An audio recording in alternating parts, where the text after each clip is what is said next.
I have a question for Executive Director Santiago. Mr. Cuervo introduced the concept of over-design.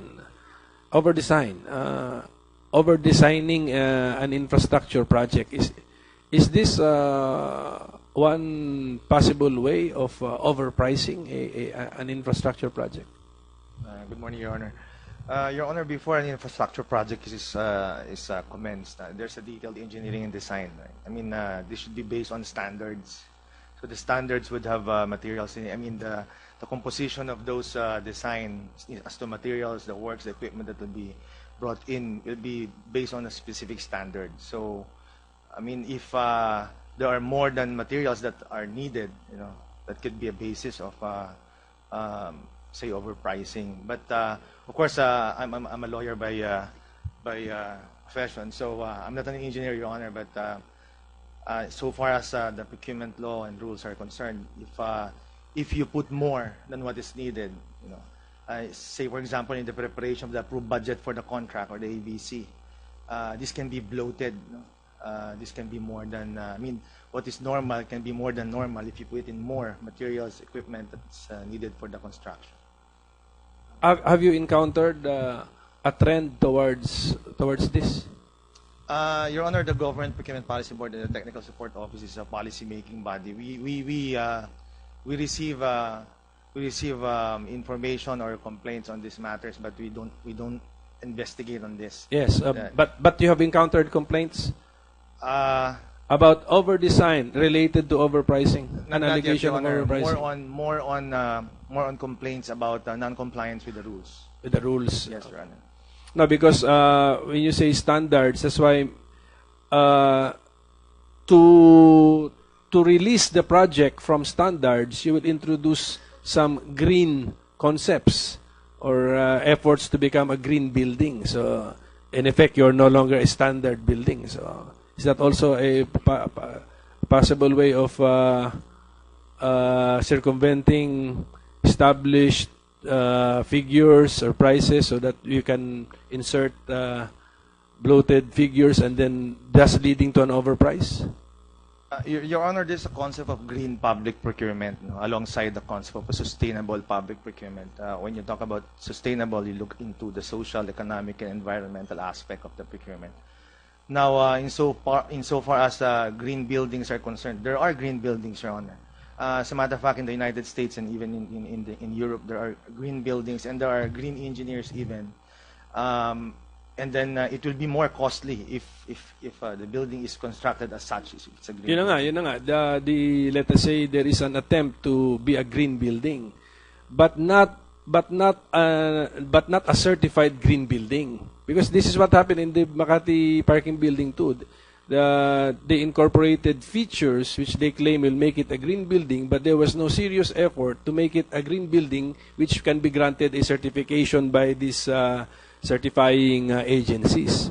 So, and you said introducing some green features would increase the cost. The green factor, Your Honor, the green parameters would be based on standards. No? At present, we don't have, like say for the procurement of goods, iba po dun sa procurement infrastructure project. We are trying to develop a green public procurement system we're studying this at present. No? But for infrastructure projects, I mean, if green standards would be imputed, I believe it should be in the design. No? It should be in the overall design of the building, Your Honor.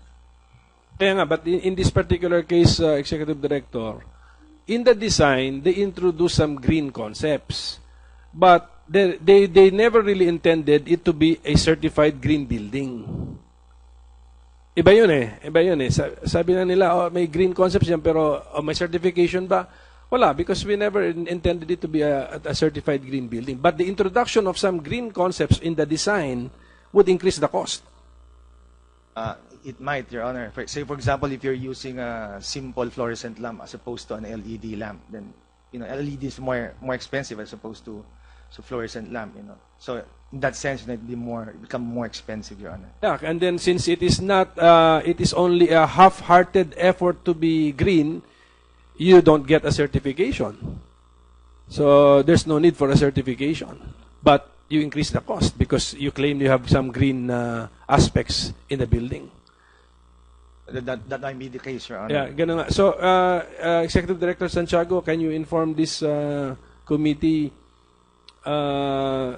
what are the loopholes you've observed in the law or some weaknesses which might need to be addressed? Your Honor, actually, Congress in 2003 passed a very good procurement law. As a matter of fact, it's been regarded as one of the best in Southeast Asia. It's being even copied. It's a personal knowledge that it's being copied by other countries in the Southeast Asian region. Congress consolidated good parts of existing procurement laws then, which was then described as dysfunctional. So we have a very good procurement law, Your Honor. It's just that there are, in order to adapt to the present changes in time and present changes in procurement environment, I think this can be addressed through the implementing rules and regulations. Even development partners would look into the procurement legal framework as a good law, good rules, and then as a matter of fact, one development partner would have increased the threshold for the use of national competitive bidding using our own legal framework. So there are things that need to be ironed out, but the procurement law is good in itself, Your Honor. There's an introduction even of a non-discretionary pass or fail criterion in the law, removing substantial compliance as practiced before. The law removed the pre-qualification concept. Now it's simplified to simple eligibility checking that's already embedded in the procurement procedure itself. Strengthened post-qualification to look into or ascertain, verify, and validate the legal, the technical, and the financial compliance of bidders that submitted bids. And then the Government Procurement Policy Board, since 2003 to this date, Your Honor, has been issuing guidelines, circulars on how to implement the law, and in order to address, as I said earlier, changes in the procurement environment. Have you received reports of bid rigging? There are emails, complaints received by our office, Your Honor, and then we normally reply to them, but we stick to the rules, Your Honor. When we provide our opinion, we stick to what's provided for in the rules. What would be the weakness in the law? Because in this particular case, in the bidding of the parking building, there is an allegation that there is a bidder, officially a bidder, but the bidder says, my papers are forged. We never participated. So if we have a good procurement law, why was this possible? Your Honor, the law is both an administrative and a criminal law at the same time, Your Honor. If there are saan yung weakness doon? Let's accept the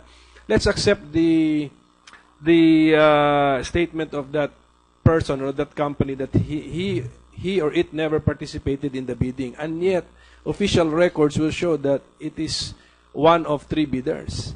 So where is the weakness in the law? How come that was possible? Your Honor, the law will be there for purposes of full compliance and strict compliance. I mean, if there are non-compliance with law, I think this will be more on those who are implementing it. Who failed there? Then, if the allegation is correct, Your Honor, the failure would be those who implemented or who executed or applied the law in this case, Your Honor. And how could we improve the law so that there will be no repetition or such a practice will not be widespread? Your Honor, we suggest that we have a good selection system under the procurement law, but right now we have also challenges in procurement such as the low absorptive capacity of agencies to procure. This basically zeroes in on poor planning, Your Honor. Detailed engineering design part of planning po yan, and then much of the delays in public procurement is about planning. We could strengthen this, say, preparation of good technical specifications. We have to look into preparation of good approved budget for the contract. And then also for the post-procurement, Your Honor, I mean the post-selection, we could look into the contract administration and contract implementation. And of course, our supreme auditing institution should be very keen on this, in auditing this, even if this is post facto. There are also suggestions, Your Honor, before that we may want to look into even threshold type pre-audit of procurement, meaning to say, That mean? Your Honor, right now we have a post-audit of everything that we buy in government is post-audit. Depending on the threshold, say for example, you have say 500 million worth of an ABC. This can be subjected to pre-auditing, if that can be done. So that every step And we need a law for that. Or IRR ninyo. It could be this is a COA issue, Your Honor. It should be an auditing issue. Because before they did a pre-audit, now it's post-audit again. This can be done if it can be approached on a threshold type. So you have say if you have 500 million ABC that can be pre-audited before any step could be could be performed or could be done. So that's one. Mr. Chairman, I'll just interject. The point of the executive director Santiago is very valid. That we have a good procurement law, but these laws won't have any use if you have corrupt people operating it. So in this case, in the Makati Parking Building, we have seen that the Makati City Hall officials operated like a big crime syndicate, with the former mayor, the vice president, being the head of this syndicate, this mafia. So they made sure that they circumvented everything. They made minimal compliances with the law, and in fact, probably, and I would like to assume that some corrupt members of the Commission on Audit are part of this grand scheme of corrupting or plundering the wealth of the Makati City Hall. So I think we understand where you're coming from, but it boils down to the people, the public servant. If they are corrupt, then they'll find a way. Yeah. Mr. Chair, clarify ko lang, Mr. Cuervo, what do you mean by over-design? Do you mean something like if yung halimbawa, the thickness of yung bakal, no? If you need just a certain thickness, and engineering-wise, that's already more than good, but you'll get a bigger one. Ganun ba yung over-design? Actually, to say it's over-design is an understatement because it's an excessively over-design, no? Okay. This building. Yes, Oh. I But suggest you... sir, what's the concept of over-design? Well, if you make a mistake in the computation, then you have to spend more than what's required. Like, for example, if in a beam, if you put steel bars above in the mid-span when it's not getting any load, it increases the cost of the beam. Some contractors do ganun din that sa kalye, no? For to example, increase you the say speed. that kung 6 inches yung kalye and that can already carry the load of ganito kabibigat na kotse, pero gagawin mong double pa or triple, something like that, no? Yes, Okay. but more on the building. reinforcements where Yes. members that are not needed. The reason I ask that is because kay executive director na, no, over-design itself might not mean graft because if might not mean corruption, no, meaning no one made money out of it, but it could be waste, meaning it was not needed but it was still built, no. But the other way of making money, yung isang paraan na kumita dyan is i-over-design mo but you will under-deliver. No, so for example, sir, no, like halimbawa sa City of Taguig ngayon, required na yung mga bagong buildings na may retention. I forget now if it's 40 or 50% of the water para hindi lahat tapon sa kalye, para hindi bumabaha, no? So some will say that's over-designing the building because you don't always need the water retention, but because we're looking at the density, tinitingnan namin, ayaw namin bumaha. Pero ang corruption doon is kung sasabihin ng building owner, may water retention sa ilalim, but they don't build it. Or like yung sinasabi ni Mr. Cuervo, they said you need this beam, that you don't need it, but they don't actually build it. They don't actually build it. Binulsa nila yung part for that. My point is that there's many ways to skin a cat. The question here is either wastage or... So there is corruption na may kumita, meron namang graft, no? Na walang kumita, pero it's a waste because hindi namang kailangan. No? At do I get it right? Tama ho ba yan? Yes, Your Honor. Okay. Then my question is, so your policy-making body, so yung guiding law nyo, yung Procurement Act, yung 84, no? And then, do you also make policies to further, no, elucidate or para po mabigyan ng buhay yung 9184, no? That's right, Your Honor. It's the Government Procurement Policy Board, Your Honor. Okay, and then what do you do? You issue memos or It's, orders? It's normally guidelines, and then sometimes even revision of the implementing rules and regulations, Your Honor. And then these are given to the agencies? It's published, Your Honor, and it's circulated, Your Honor. Okay. Ang quick question lang, allowed ba kapag miyembro ka ng board ng isang government agency, no, SUC or GOCC, and then mananalo sa bidding, may shares of stock ka? So if I was a director, if I was a board of trustees of UP, and then I bid out for their janitorial and manalo yung firm ko, hindi ba disqualification yon dun pa lang sa ano? Your Honor, we apply Republic Act 6713, Your Honor. Okay. The Code of Conduct of Public Officials. There might be conflict of interest in that case, Your Honor. So sa Procurement Act, hindi klaro yon. Can you take a look at that and we'll get back to you, no? Mr. Chair, bagamat hindi directly involved sa hearing na to, and maybe we'll file a separate resolution, no? Ang testimony kasi ni Vice Mayor Mercado, the Vice President gets close to some people na may pinagsamahan sa pera, and then gagamitin niya na dummies, and then bibigyan ng negosyo. So ito si Mr. Tomas Lopez, who refuses to appear, is a director of Pag-ibig, no? But his wife is 20% owner of Omni Security Investigation, and they just won the janitorial and security contract, no, of Pag-ibig. I didn't even know, not even Sir Mercado, ang isang network natin ang naka-discover, no? But can you check that? Kasi kung wala sa batas yan, baka dapat klaro yan. Kasi even if walang kilalaman si Mrs. Lopez, no, si Irene Lopez sa bidding, director yung asawa niya, no? Anong iisipin ng tao? Bakit siya nanalo? 'Di ba? Even kahit wala pa yung issue about Omni na sinasabi ng Vice Mayor na it is a front business and really owned by the Vice President, no? But we'll get back to you on that before we have our committee report.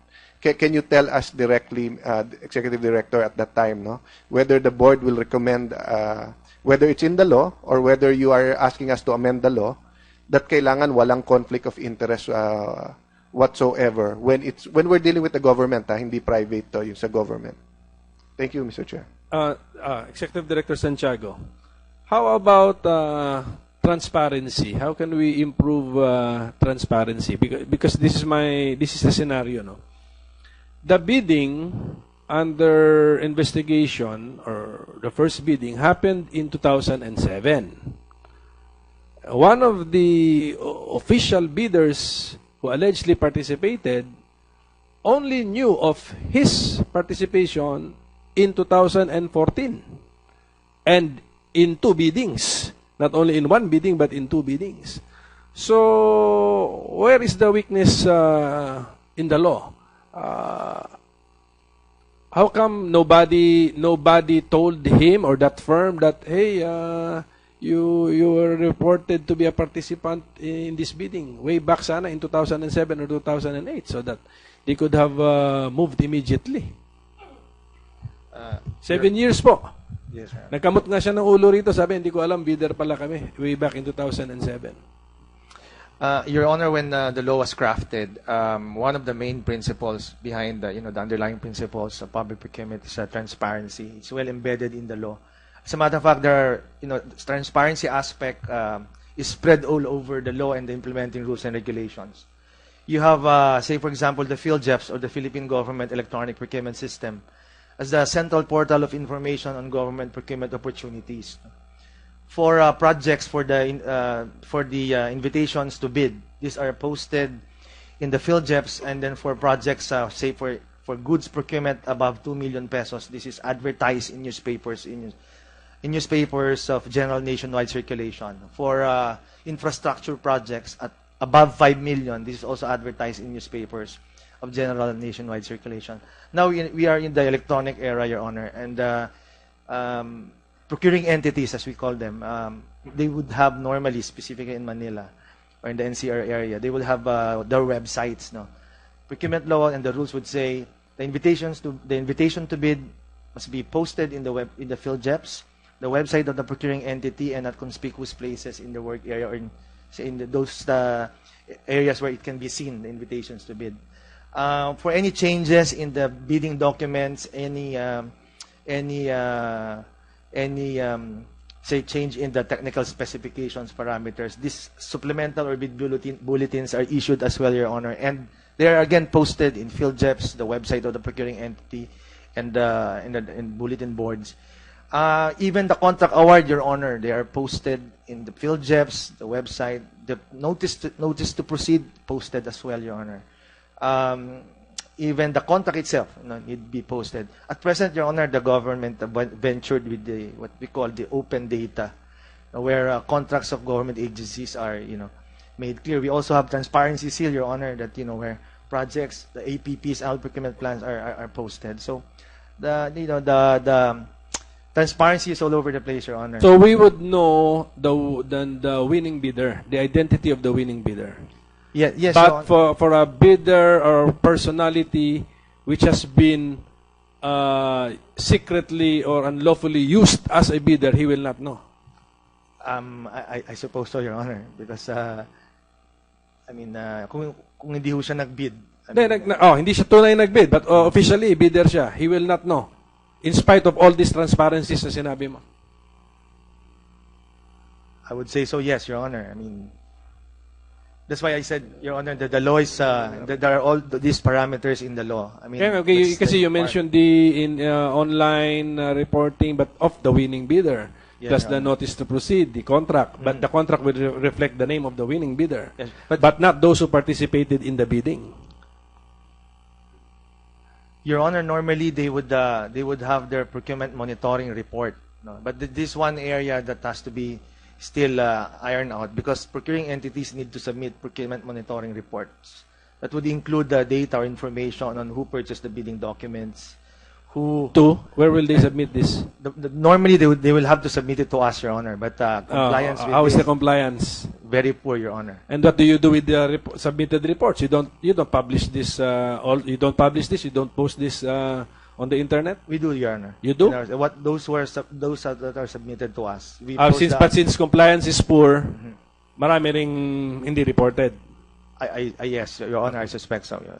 But my question is, why did they have to have 3 bidders in this 2007 bidding? Required ba na 3 bidders in that for the foundation works for a building in 2007? You mean 3 separate bidders, Your Yeah, Honor, 3 separate bidders.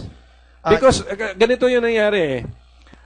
2 of the 3 confirmed their participation. One said, I never participated. But my question is, therefore they manufactured, whoever did this manufactured documents, di ba? But why did they have to have 3 bidders? Is that the requirement of the law? Hanggang ngayon, 3 bidders pa ba? Actually, Your Honor, the law recognizes the fact that there's only 1 bidder, and you can award to a single calculated and responsive bidder. Help us, help me. Why did the group or the person who did this still come up with 3 bidders na necessitating the forging of documents? Most like that.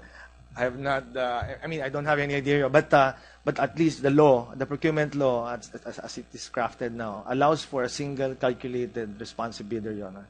And before, but admittedly before, What we have is that we wait for 3 bidders before they can. Or that was a practice before. That's the rule before, Your Honor. Kasi ang nangyari nga rito, Executive Director, gumawa pa sila ng ibang krimen. Nag-falsify sila ng dokumento eh. Nag-forge ng mga pirma. To come up with a third bidder. An unnecessary third bidder. It's not necessary to have 3 bidders, Your Honor. Yeah. We can award to. Hindi nga, Even after advertisement. hindi Your nga Honor. necessary na third bidder. Yeah. Yeah. Senator, Just a last question, sir. Paulit-ulit po sinasabi ng Vice President that public buildings are more expensive than private buildings.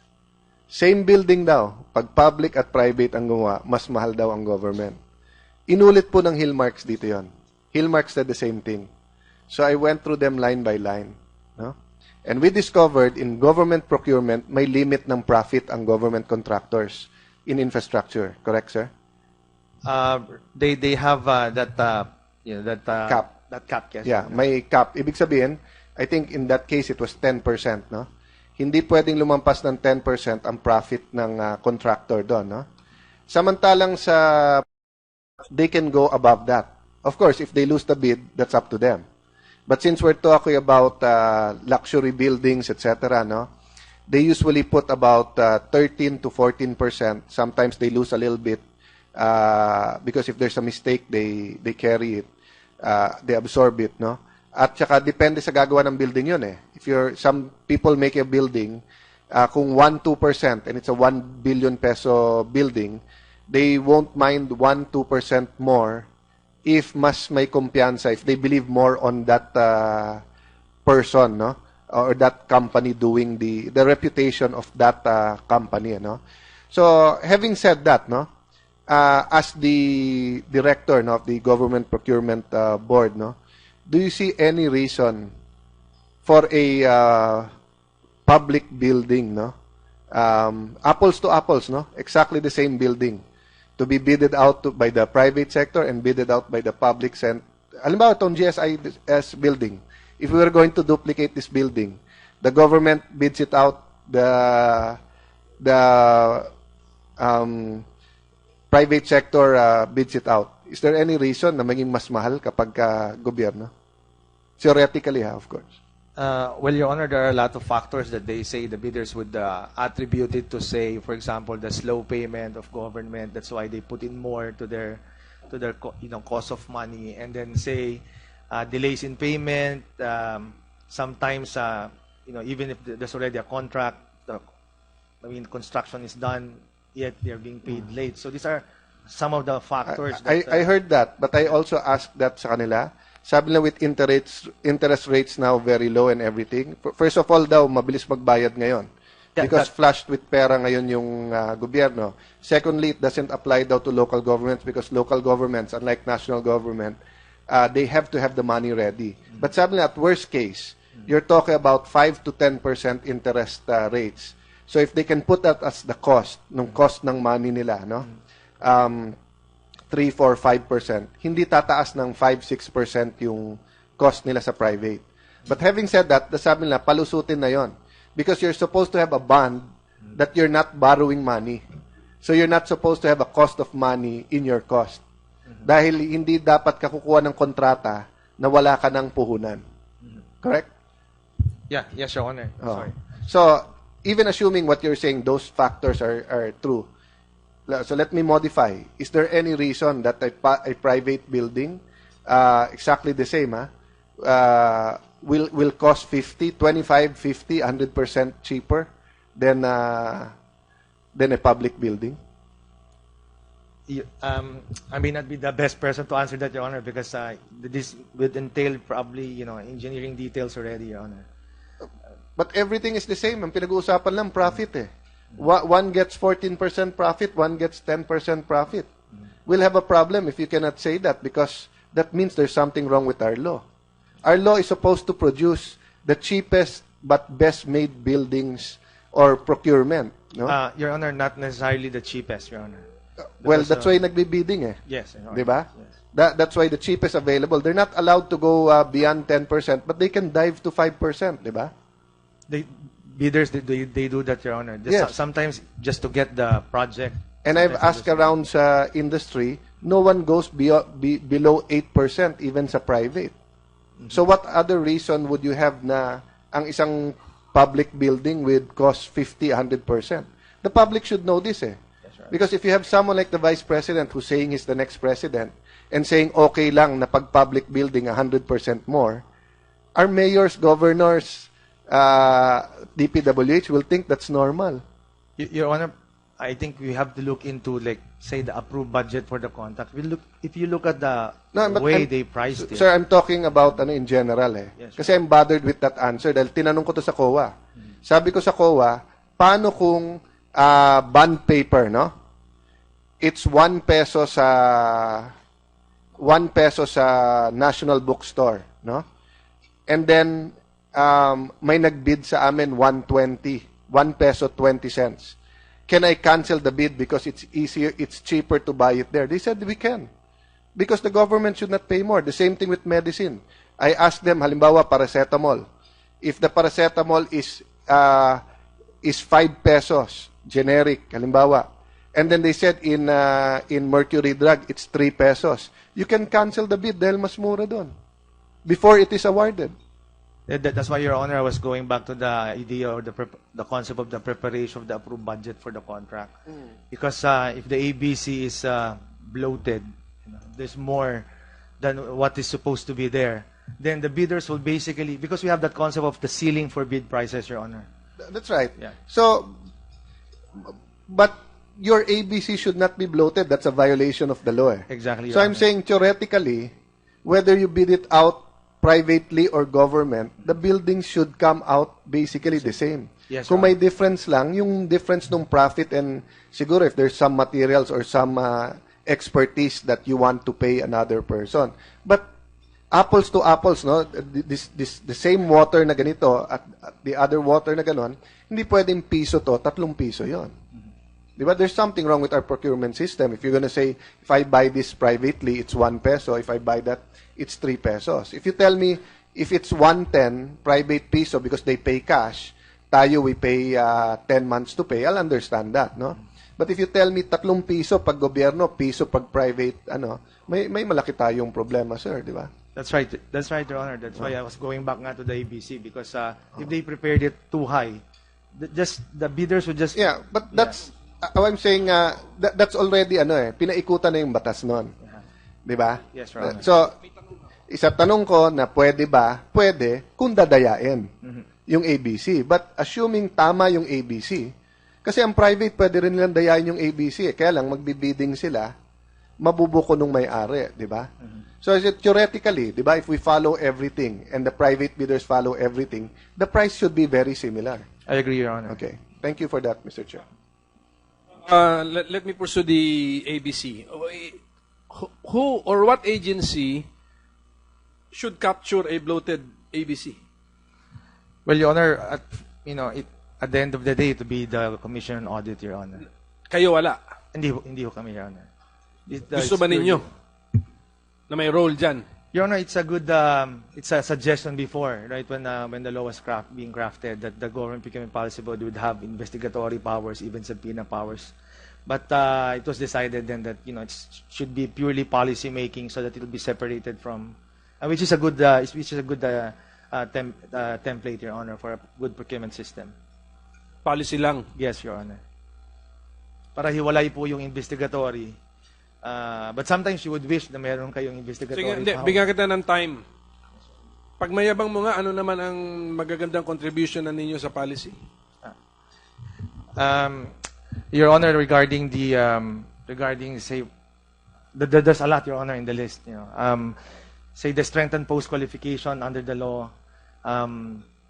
the removal of the pre-qualification, the shortening of the procurement timeline from a lengthy period of more than 6 months to, it's now shortened under the law to, say, for goods and works can be short as, say, 28 days.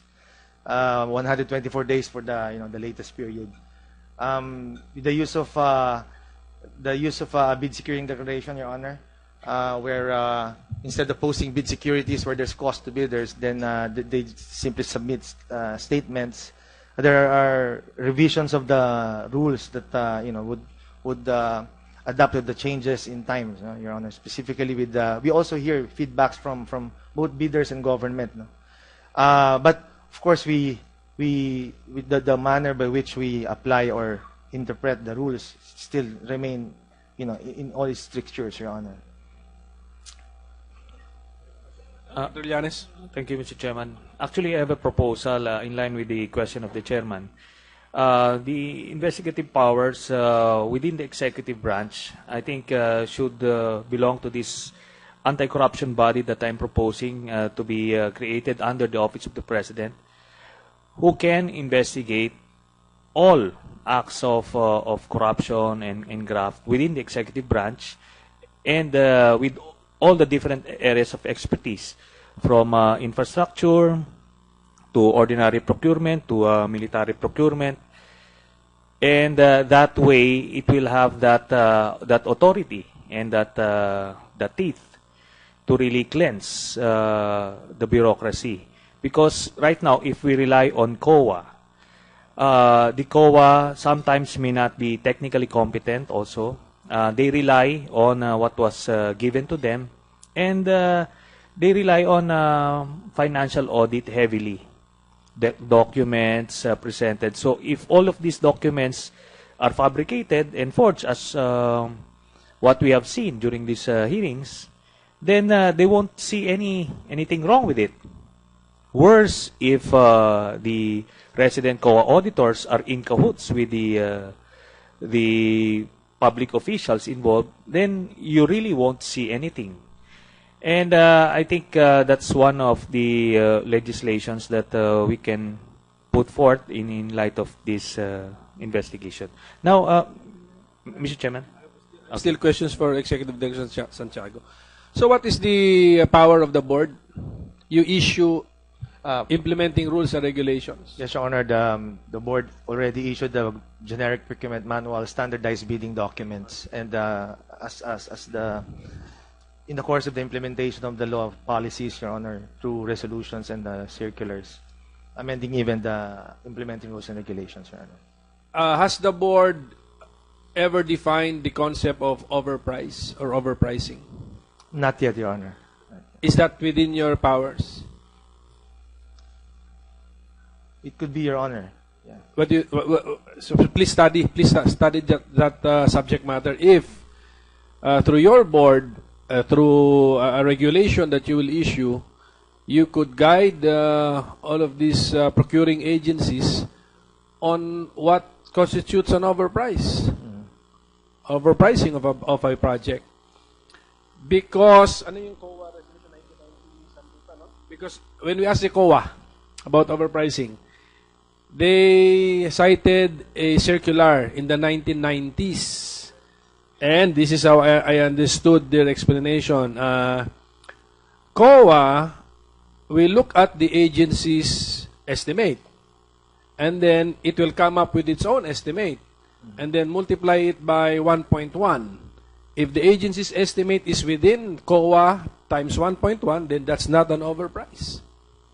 So, after you study this subject matter, Executive Director Santiago, please give us your inputs, your board's inputs on whether that is at this time and age, if that definition of overpricing is sufficient. Kasi sabi nga ni Senator Trillanes, na-discover ko na ngayon mathematical formula. If they're in cahoots, they will just get 0.91. 0.91 of the agency's estimate. That would be the COA estimate, and there's no way it will be over. There's no way it will be an overprice. Yes, Your Honor. Please help us, we'll study Executive this, Your Director Honor. Santiago. Senator Trillanes? Okay. Mr. Chairman, I also move that we subpoena the as-built plans of Hillmarks again, this time using the CAD version, so that all the details would be complete, Mr. Chairman. I so move. let the subpoena be issued. What else, Mr. Cuervo, to help? I would suggest that the help the plans to be submitted should have their signatures, because the ones submitted don't have any signature. Okay, Chair, Senator Llanes, we will improve our description of the plans we are requesting. No? Yes, Mr. Chairman. And, Signatures. yes, and can we include all the other 5 buildings that we plan to investigate later on? The Hospital of Makati, the Friendship Suites, Makati City Hall 1, the Makati Science High School Building, and University of Makati Nursing Building, plus the Makati Parking Building, Mr. Chairman. Subpoena to address to the proper party, because I'm not sure if Hillmarks is the proper party in all the buildings. Okay, so we will find out the proper party to address the subpoena to. Yes. Mr. Chairman, I think we're now ready to move on to the next building, Mr. Chairman. Before we move on, let me just get the observation of Executive Director Santiago. I'll give you some dates, sir. I'll give you some dates. Find out if you believe it is compliant with the law or not. Parang timeline. So, for example, Phase 1 of this parking building, the advertisement was published on December 6, 2007. Pre-bid conference, December 14, 2007. Is there any red flag? Your Honor, the rule says that if it was advertised December 6, it must be continuously advertised for, the posting, the advertisement for 7 calendar days. It's more than 7 calendar days. Your Okay, Honor. so- That's okay. Opening of bid, December 28, 2007. Your Honor, the pre-bid conference must be conducted 12 calendar days before the bid opening date. I think it's more than 12 calendar days. Your Honor. Post-qualification.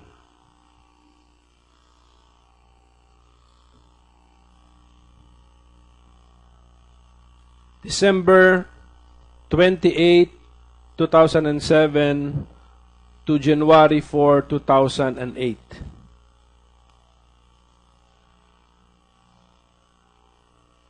Since there were holidays, there were only 2 days for post-qualification, and there were 16 projects bid out on December 28, 2007. You have any observation, Executive Director Santiago? Your Honor, under the rules, post-qualification should be conducted within 7 calendar days.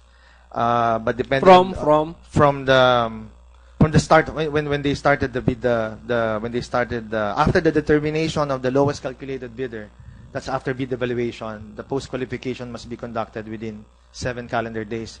But depending on the complexity of the project, it can be 30 days. It could be 30 days. It could be 30 days, Your Honor. Okay, anyway, Executive Director Santiago, we will get your written observations or opinion. We'll give you dates. And we just seek the opinion of the Executive Director, being the expert on the implementation of the procurement law. Yes, Your Honor. Thank you. Thank you, Executive Director Santiago. Thank you, Your Honor.